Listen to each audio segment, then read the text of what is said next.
Assalamualaikum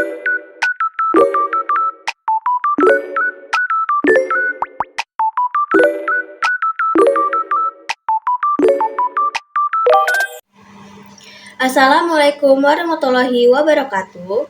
Halo semuanya, sebelumnya perkenalkan nama saya Siti Fatimah Zahara dengan NIM 63240839. Salam sejahtera bagi kita semua. Pada kesempatan ini saya ingin menyampaikan analisis mengenai pidato Presiden Republik Indonesia yaitu Bapak Joko Widodo pada peringatan Hari Lahirnya Pancasila pada Sabtu 1 Juni 2024 di Blok Rokan, Kota Dumai, Provinsi Riau. Berikut akan saya tampilkan video tinjauan dan penjelasannya apakah pidato tersebut sudah sesuai dengan kaidah bahasa Indonesia, serta bagaimana kekuatan bahasa yang digunakan dalam menyampaikan pesan kebangsaan.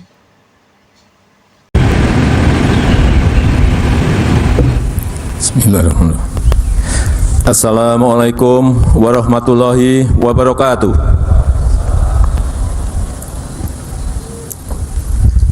Selamat pagi, salam sejahtera bagi kita semuanya. Om Swastiastu, Namo Buddhaya, salam kebajikan. Salam Pancasila.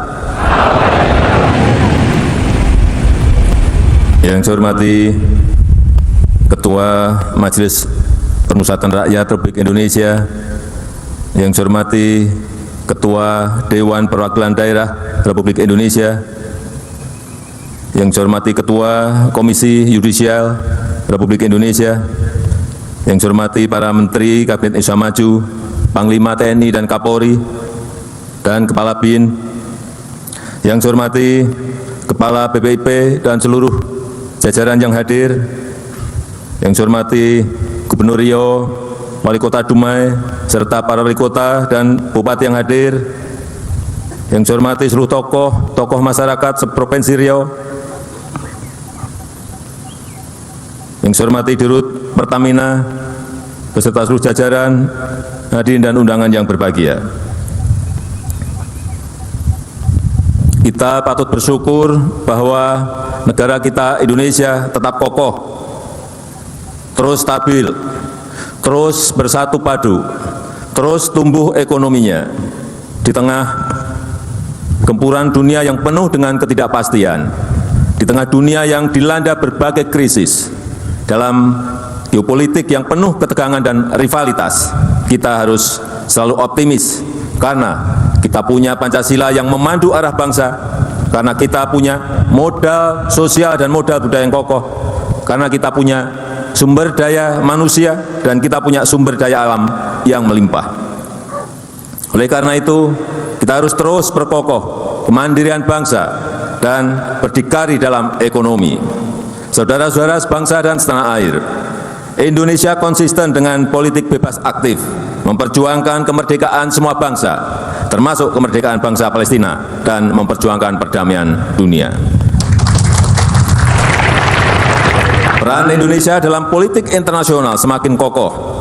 Kita telah menjadi pemimpin G20 yang berhasil, telah menjadi ketua ASEAN yang sukses, dan terus akan berkontribusi pada dunia, termasuk melalui World Water Forum yang baru saja kita selenggarakan. Keaktifan dalam dunia internasional tidak menyurutkan perjuangan kita untuk berdikari dalam bidang ekonomi. Kita terus perjuangkan kemandirian ekonomi, termasuk melalui industrialisasi di dalam negeri dan melalui hilirisasi di berbagai sektor. Kita harus menjamin kekayaan negara sepenuhnya untuk kemakmuran rakyat. Kita juga harus aktif mengambil alih kembali aset-aset strategis bangsa. Kita kelola dan manfaatkan sebesar-besarnya untuk kesejahteraan rakyat, kesejahteraan masyarakat. Salah satunya adalah Blok Rokan di Riau ini, tempat yang kita pakai untuk upacara peringatan Hari Lahir Pancasila. Setelah saham mayoritas Freeport kita ambil alih, kemudian kita ambil alih Blok Rokan ini di Dumai, yang merupakan blok migas paling produktif dalam sejarah perminyakan Indonesia, yang sudah dikelola perusahaan asing Caltex dan Chevron selama 97 tahun. Kita Kita harapkan kehadiran Pancasila sebagai pembebas dari ketergantungan kita pada pihak asing. Dan pagi tadi saya mendapatkan laporan dari Dirut Pertamina bahwa produksi di Blok Rokan sudah mencapai 162.000 barel per hari. Ini lebih tinggi dari saat dikelola oleh Caltech maupun Chevron, dan merupakan 25% dari seluruh produksi nasional Indonesia. Jadi Blok Rokan ini adalah blok paling besar. Freeport dan Blok Rokan hanyalah sedikit contoh dari semangat dan upaya kita untuk kedaulatan politik dan kemandirian ekonomi, untuk mengamalkan Pancasila dalam kehidupan nyata, membangun ekonomi yang berpihak pada kepentingan nasional, berdiri di atas kekuatan kita sendiri. Saudara-saudara bangsa dan setanah air, selain itu kita juga ikut terus berupaya dalam gerakan dunia menuju ekonomi hijau. Pilihan ini tentu bukan karena kita ingin ikut-ikutan, tapi karena kita mempunyai kekuatan besar, karena kita punya daya saing tinggi dalam ekonomi hijau. Kita punya hampir semua jenis energi hijau, mulai dari energi panas bumi, energi surya, energi air, energi angin, dan energi ombak. Kita juga punya hasil kebun yang bisa diolah menjadi biodiesel, bioetanol, dan bioaftur. Kekuatan energi hijau ini akan mengundang industri hijau, akan mengundang pembiayaan ekonomi hijau, menghasilkan green food, pangan hijau, dan membuka peluang-peluang bagi green jobs yang mensejahterakan dan sekaligus berkelanjutan. Maka dari itu, transisi energi harus dilanjutkan secara bertahap. Kita harus mempercepat transisi energi menuju energi hijau. Pertamina dan PLN harus terus mengembangkan energi hijau yang meningkatkan nilai tambah di dalam negeri, yang mensejahterakan masyarakat, mensejahterakan rakyat bawah, yang sejalan dengan nilai-nilai Pancasila. Saudara-saudara sebangsa dan setanah air, di tengah perkembangan zaman ini, nilai-nilai Pancasila harus diaktualisasikan dan diwariskan dalam perilaku nyata, dalam kebijakan-kebijakan nyata, yang jelas hasilnya, yang nyata dirasakan manfaatnya oleh rakyat. Kini, demografi Indonesia didominasi oleh generasi Y, generasi milenial, generasi Z, Gen Z, dan generasi Alpha. Oleh karena itu, cara kita mensosialisasikan Pancasila juga harus dengan cara-cara mereka, dengan praktek-praktek teladan yang nyata, dan menggunakan serta mengembangkan budaya Indonesia. Saya mengajak seluruh rakyat Indonesia untuk terus memegang teguh nilai-nilai Pancasila, menunjukkannya dalam ucapan, perilaku, dan kebijakan yang berpihak nyata kepada seluruh rakyat Indonesia, dan menjadikan Indonesia berwibawa di mata dunia. Itu saja yang ingin saya sampaikan dalam kesempatan yang berbahagia ini. Semoga Allah Subhanahu wa taala selalu meridhoi ikhtiar kita untuk menjaga Pancasila, menjaga NKRI. Terima kasih. Wassalamualaikum warahmatullahi wabarakatuh.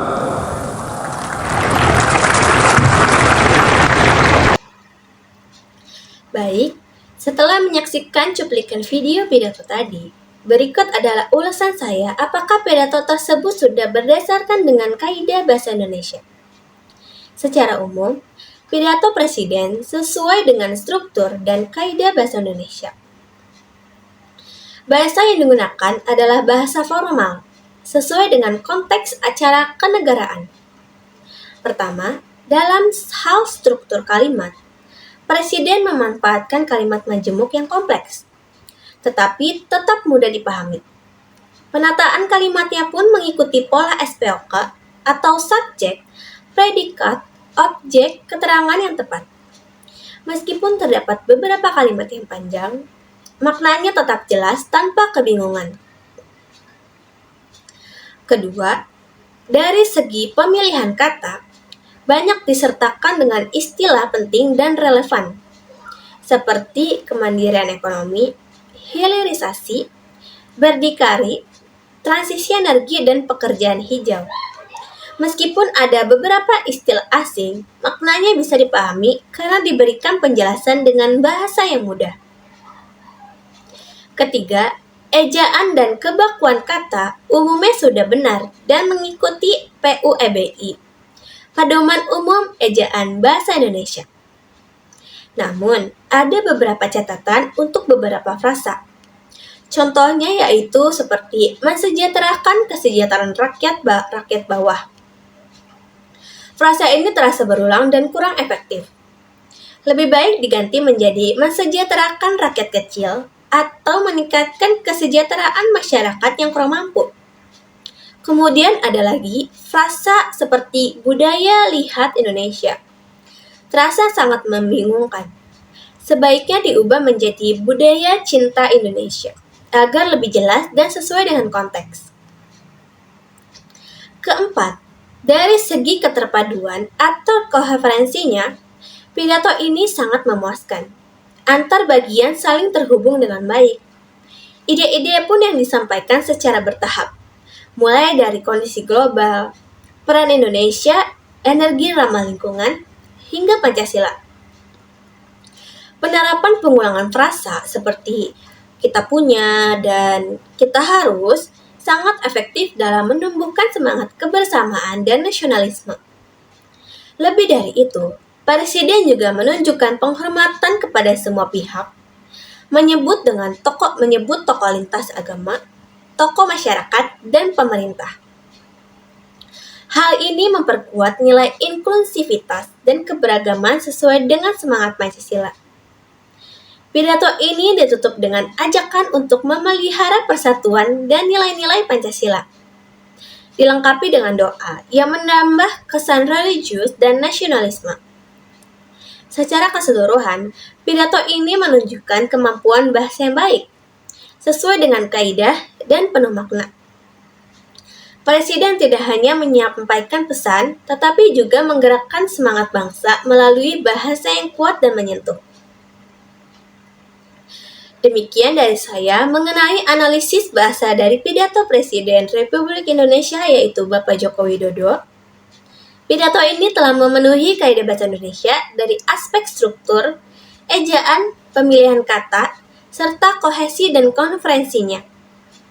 Bahasa yang digunakan juga mencerminkan semangat nasionalisme, kepedulian terhadap rakyat, dan semangat kemandirian bangsa.